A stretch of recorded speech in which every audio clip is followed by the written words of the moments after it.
नहीं सर, कुछ एग्जांपल थे, एक्सरसाइज थी ना, कुछ तो क्वेश्चन हो गए थे एक्सरसाइज में, कुछ रह गए थे।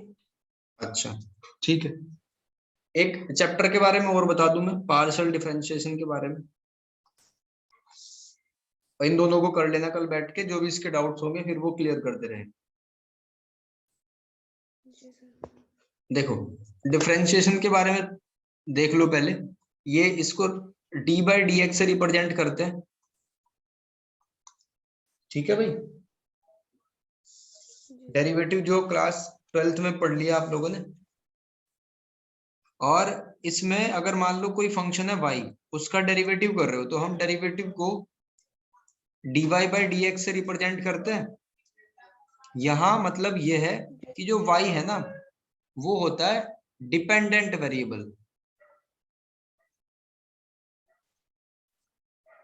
y जो है वो होता है डिपेंडेंट वेरिएबल, और जो x है वो होता है इंडिपेंडेंट वेरिएबल, ठीक है। इंडिपेंडेंट का मतलब है कि फ्री, और डिपेंडेंट का मतलब है जो निर्भर रहे। जैसे मान लो ये बिल्डिंग है, ऊपर वाली नीचे वाली पे निर्भर है, ठीक है। अगर नीचे वाली को हटा दें तो वो गिर जाएगी, तो ऊपर वाले को बोलेंगे डिपेंडेंट और नीचे वाली को बोलेंगे इंडिपेंडेंट। तो ऐसे ही ये वेरिएबल होते हैं, y x पे डिपेंड कर रहा है, ठीक है। अब यहाँ एक डिपेंडेंट और एक इंडिपेंडेंट वेरिएबल है, तो इसको बोलते हैं ordinary equation, ordinary differential equation, जो कि आपने पढ़ी है 12th क्लास में चैप्टर नंबर 9 में, अवकलन समीकरण, ये वही है। अब अगर यहाँ जो इंडिपेंडेंट वेरिएबल है वो एक से ज्यादा हो जाए तो उसको बोलते हैं पार्शियल डिफरेंशियल इक्वेशन, जो कि ये चैप्टर है। एक से ज्यादा हो जाता है जी, पार्शियल डिफरेंशियल इक्वेशन मतलब अगर ऐसा हो जाए जैसे u के रेस्पेक्ट में कर रहे हैं तो du upon dx dy dz, ठीक है। ये साइन बदल जाएगा, इसका d की जगह हो जाएगा डेल, इसको ऐसे बोलते हैं डेल बाय डेल, ये ऊपर u हो जाएगा, del x del y del z, और ऊपर हो जाएगा q 3 बार। तो ये है पार्शियल डिफरेंशियल इक्वेशन, ठीक है। देखो सो फार अब तक we have been concerned with the function of single independent variable. We can however think of any number of example quantity that depend upon two or more independent variable।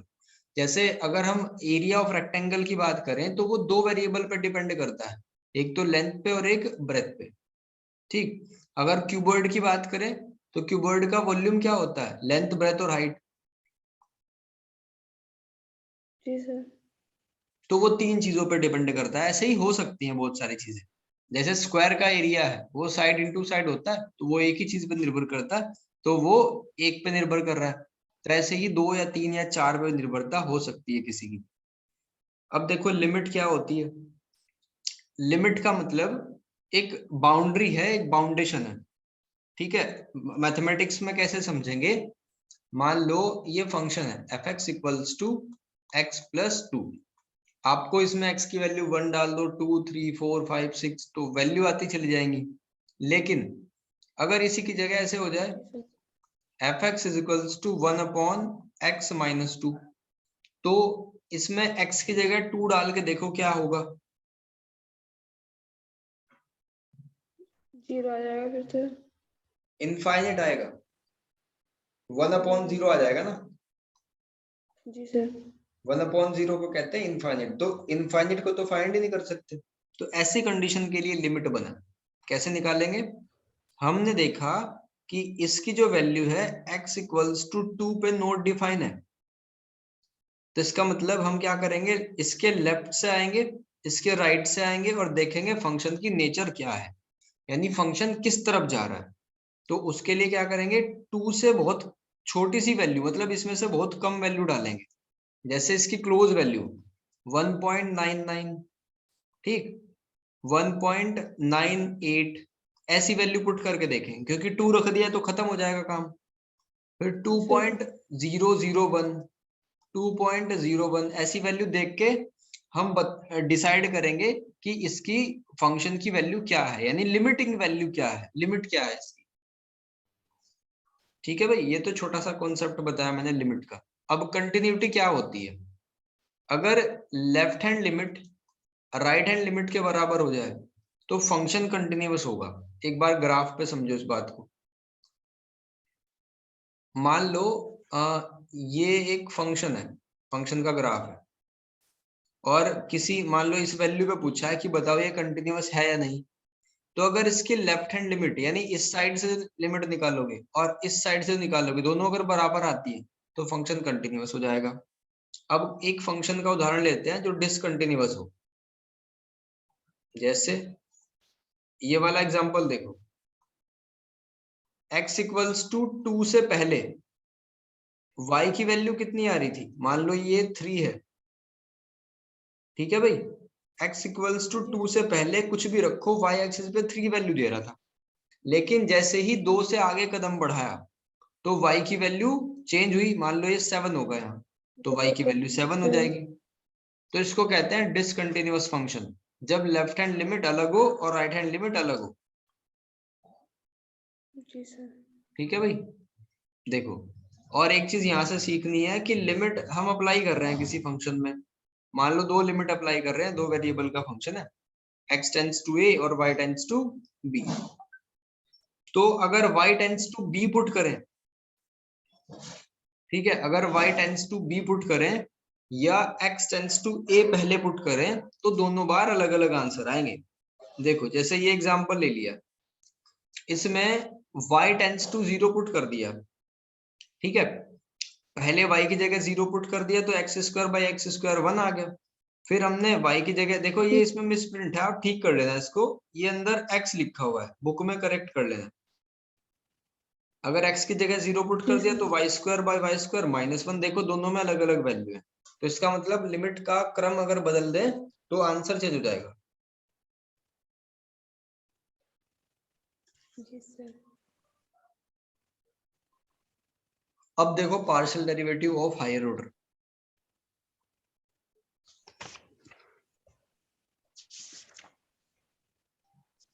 देखो जैसे ये एक function है u equals to log e x square plus y square. आपको इसका partial derivative find करना है, यानी एक बार x के रेस्पेक्ट में करेंगे, एक बार y के रेस्पेक्ट में करेंगे। ये लिखा हुआ है, क्या फाइंड करो, del u by del x, del u by del y. तो del u by del x करेंगे तो जैसे नॉर्मली डिफरेंशियल होता है, ये क्या आ जाएगा, 1 by x square plus y square आ जाएगा। फिर हम इसका अंदर की जो क्वांटिटी है इसका करेंगे, ठीक है। तो किसके रेस्पेक्ट में कर रहे हैं, एक्स के रेस्पेक्ट में, तो y एक कांस्टेंट की तरह ट्रीट होगा अब, ठीक है। तो 2x आ जाएगा, तो 2x आ जाएगा और y 0 हो जाएगा, तो उसको लिखेंगे ही नहीं। फिर जब हम del u upon del y करेंगे तो ऊपर 2y बन जाएगा, नीचे बन जाएगा x square plus y square. जी सर। बस ये होगी कहानी। आपको देखना ये है कि अगर x के रेस्पेक्ट में कर रहे हैं तो y कांस्टेंट, अगर y के रेस्पेक्ट में कर रहे हैं तो x कांस्टेंट। ठीक है भाई, अब इसको देखो, ये दो दो वाला कैसे करेंगे। इसको हम ऐसे लिखेंगे, del square u by del x into del y। इसको ऐसे लिख सकते हैं, और del by del x, del by del x और del u by del y। मतलब पहले क्या करना है, पहले आप पूरी तसल्ली के साथ में del u by del y निकालो, फिर जो आएगा उसका x के रेस्पेक्ट में डिफरेंशिएट कर देना, ठीक है। फिर इसका ऑर्डर अगर चेंज हो जाए तो कैसे करेंगे, अगर ये आगे पीछे हो जाए तो फिर हम ऐसे करेंगे कि डेल बाय डेल y पीछे लिख देंगे और del u by del x ये आगे लिख देंगे। मतलब पहले आप ये निकालोगे, फिर जो बचा खुचा माल होगा उसका ये निकलेगा, ठीक है। और ये लॉग वाला जो फंक्शन है उसको आप कैसे तोड़ोगे, लॉग की प्रॉपर्टी के बेस पे आप इसको m माइनस n की फॉर्म में लिख सकते हो। ये हो जाएगा x square plus y square minus log x y. और x इंटू वाई को क्या लिख सकते हो, x प्लस वाई, और ये साइन माइनस का हो जाएगा, तो ये और भी आसान हो गया। ठीक है, एक बार खुद से करके देखो, del u by del x और del u by del y क्या क्या आ रहे हैं।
Sir del u upon del x तो है 2x upon x square plus y square minus 1 upon x.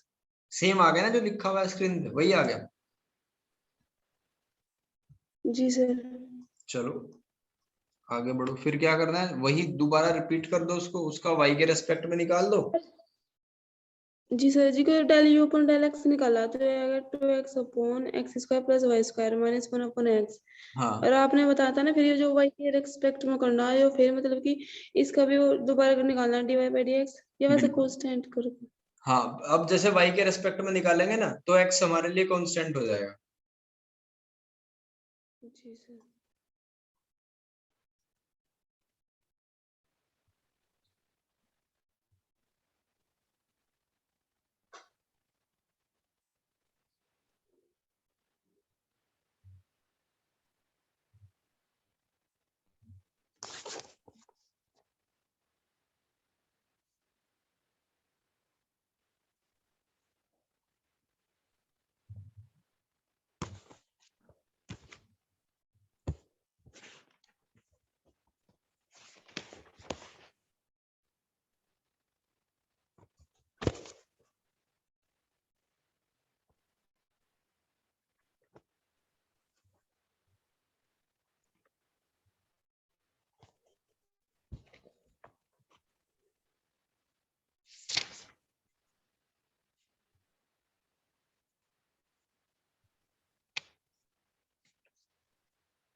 जी सर ये हो जाएगा ये वाला क्वेश्चन तो। हो गया भाई। जी सर।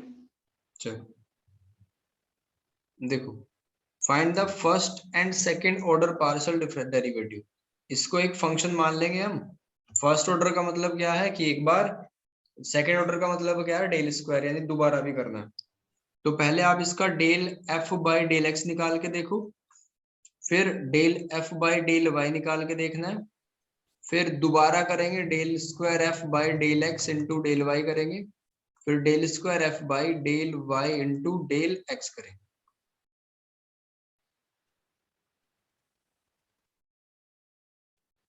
जी सर।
अब इन चैप्टर्स में थ्योरी कम है, आपका करने का काम ज्यादा है। जो अलजेब्रा वाला पोर्शन है उसमें थ्योरी ज्यादा है। जी सर जी, del f upon del x तो आ गया, ये 3x² + 3y, del f upon del y आ जाएगा 3y² + 3x। ठीक है, अब इनका डबल करो।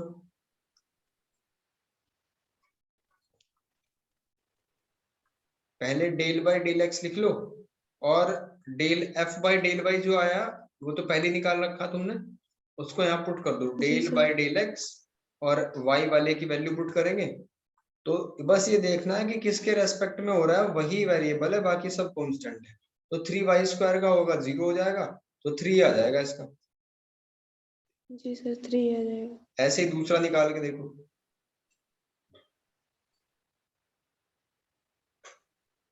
ये बुक है आपके पास भाई? जी सर है। ठीक।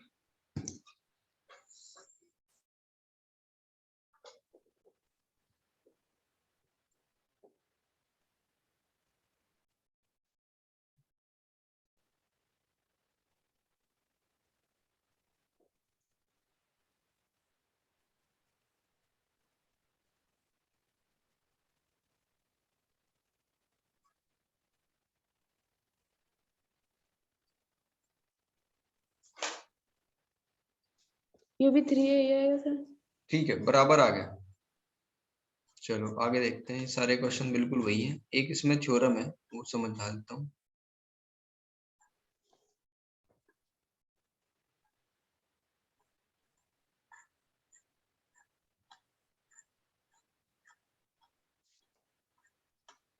हाँ, ये देखना है आपको।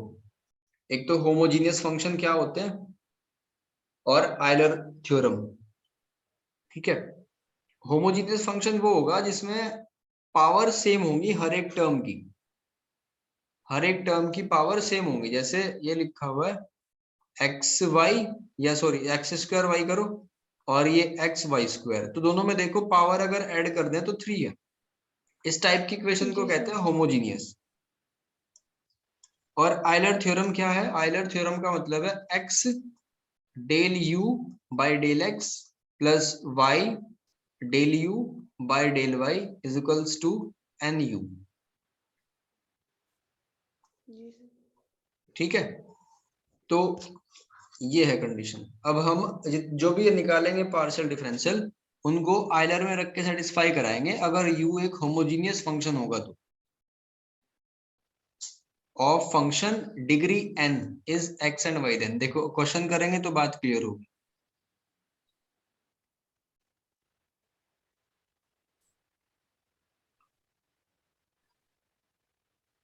देखो, जैसे फर्स्ट एग्जांपल है, वेरीफाई करना आयलर थ्योरम को। तो सबसे पहले क्या करेंगे, u इज अ होमोजीनियस। देखो हर एक टर्म की पावर कितनी है, ऊपर वाले की 1/4 1/4, नीचे वाले की 1/5 1/5, तो ये होमोजीनियस हो गया। फिर x and y of degree, इसके लिए n था, इक्वल्स टू में nu था। इक्वेशन क्या थी, x del u by del x value. Plus y del v by del y, और इज इक्वल्स टू nu। अब ये n कहाँ से आएगा, जो इनकी पावर का डिफरेंस है, x और y की पावर का डिफरेंस है वो n है, तो ऐसे बन गया। अब इसमें आपको क्या चाहिए, del u by del x और del v by del y, इनको सिंप्लीफाई करके ये आना चाहिए। तो इनका पार्शियल डिफरेंशियल निकालना शुरू करा। इसको तो डिवीजन फॉर्मूला लगा सकते हैं, जो डेरिवेटिव में पढ़ा था आपने। ठीक है, वो लगाया। जी सर। अब उसके बाद ये देखो मिसप्रिंट है, बुक में ठीक करते रहना साथ साथ में, del u by del x है इसमें क्योंकि जी आपको सर। क्या चाहिए, आपको चाहिए x del u by del x, तो पूरे को ये जो आया अभी हमारा, इसको x से मल्टीप्लाई कर दी। ठीक, फिर ऐसे ही हमने u निकाला, u y के रेस्पेक्ट में निकाला, फिर उसमें y की मल्टीप्लाई कर दी, और इन सबको जब ऐड कर दोगे तो आप यहाँ पहुंचोगे, यानी u/20 प्रूफ हो जाएगा। तो ऐसे पार्शियल डेरिवेटिव की हेल्प से आयलर थ्योरम को वेरीफाई करवा सकते हैं। जी सर। ठीक है, ये आपको याद है क्वोशिएंट रूल जो था हमारा डिवाइड वाला, d/dx का, जी एफ का डेरिवेटिव माइनस एफ जी का डेरिवेटिव अपॉन जी का होल स्क्वायर। देख लेना 11th की बुक में, डेरिवेटिव को एक बार अच्छे से पढ़ लेना। जी सर। ये सारे क्वेश्चन वही है।